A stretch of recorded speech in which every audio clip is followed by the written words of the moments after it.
What's going on YouTube, man? It's your boy Big Pain back with another video, man. Before we get started, make sure you like, comment, and subscribe, man. That's very important. For the most part, I'm gonna just get right into it, man. I know I haven't been here for a long time, but I'm gonna get into it right now. So I think we're gonna have a joint practice versus the Dolphins coming up soon. But I just want to give my recap on the offseason so far. And the Eagles have had the best offseason in the NFL, and we had the best offseason in our history, period. Going into the season, man, once we lost against the Buccaneers, I seen some things that need to improve as far as us, with the quarterback play, Hurts, I just felt like he just needed better anticipation. I felt like, we should move on from Goddard as the first read in some of these drives because, he was dropping too many critical passes. And I thought we needed a guy to go up and get these possession passes, the guys that could just move the chains. And we needed a big possession receiver. And I thought that could have been Goddard at the tight end position, and he still can be. But the fact that he's our third best pass catcher, I'm not worried about nothing anymore. Because with the addition of A.J. Brown going alongside Devontae Smith, man, it's going to be a problem. Zach Pascal and Quez Walker's going to battle it out for that slot position, it seems like. So we're going to see. But yeah, as far as my predictions of the season, man, I don't like doing predictions. Last time I did it, I jinxed us, but I really don't care, man. Barring any injuries, knock on wood, pray for our health. That's the first thing, foremost. If we can stay healthy, that's the big if right there. Again, knock on wood. We stay healthy, I don't see why we shouldn't win at least 12 games. And I know a lot of y'all are going to sit up here and say, y'all only won 9 games. You think it's going to jump that many games? You got to understand something. We improved at every position we needed to improve at with youth and vets. And that makes up of a contending team. You can't just have a bunch of young guys, but you also can't have a bunch of old guys neither. You need a good mix. And you look at it, let's start off with the wide receiver position. Last year, you draft the Heisman. Top 10 route runner in the league. I would say a top 7 route runner in the league. He goes out there, almost gets 1,000 receiving yards in his rookie season, 5 TDs with a quarterback that still needs developing. Cool. Right? Then this following season, we get A.J. Brown, the possession guy that we need. And then you bring in Zach Pascal, a young guy. These guys are all 26 and under for the most part, and they're proven. You go to the offensive line position. Like I said, young guys and vets, you need that good mix so when it's time to pass the torch, they can learn from guys. We got Mailata already. Landon Dickerson is one of the best run block and left guards in the league. Got Cam Jurgens to back up and learn from Kelsey. And you have these guys behind Lane Johnson battling out under his spot for when his time is up. You go on the defensive side,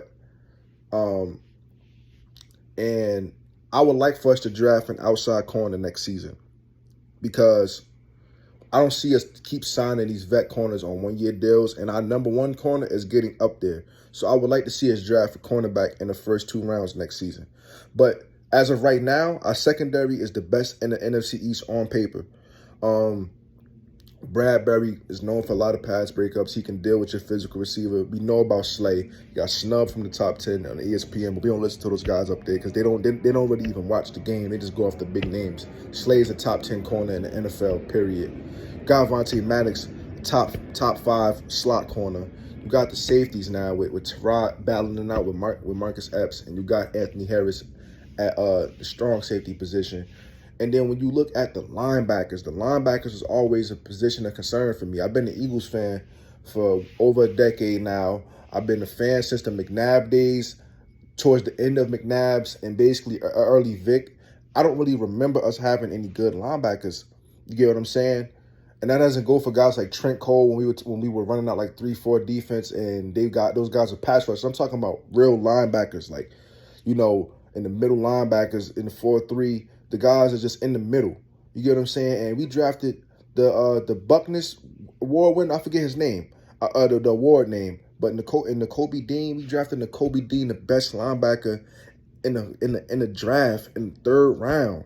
Are you kidding me? He was basically the best. He was the best linebacker in college last year. He was the best defender on that Georgia championship team. We got a steal, field general. Like, you could just tell. I was surprised we got him in the third round. This just felt fake. You add that in with Kazir White that we get that from the Chargers with the tackles, how many tackles he had last season, and then you add that in with the pass rush that we should have now with BG coming back 100% healthy, and you got Hassan Reddick to come in and be a pass rusher for us. You got to understand something. That was such an important pickup because we were like 30th in sacks last season, bro.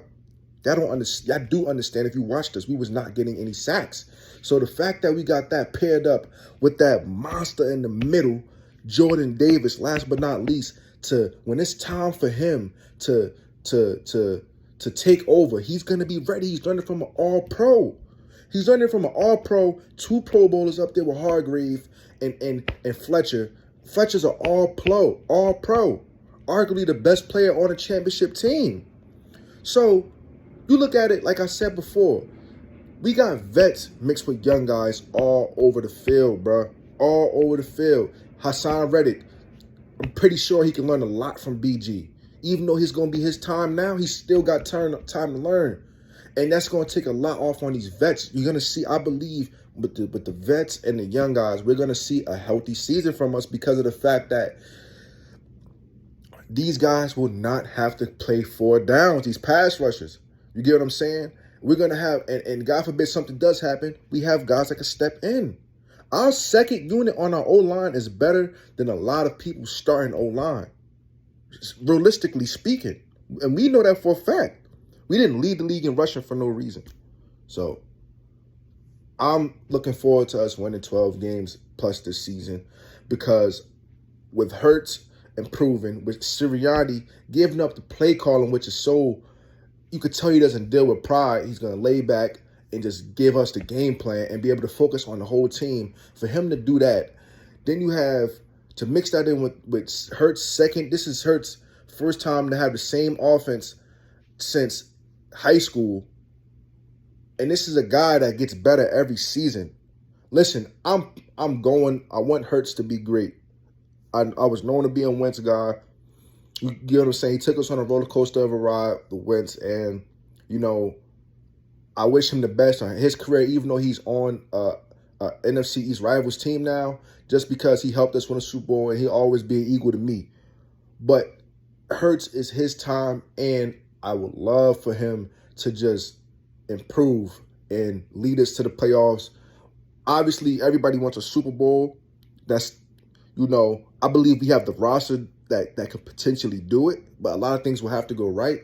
But this guy, Jalen Hurts, man, if he goes out there and just gets better and shows that he's the guy and just mix in his, because he's already a safe runner. He does not take bad risks with the ball. If he just improves with making progressions, and it looks like he's done that from the OTAs, and just getting a better feel of the offense, just trusting his trusting his eyes, I don't see why we can't have a top 5 offense in the NFL.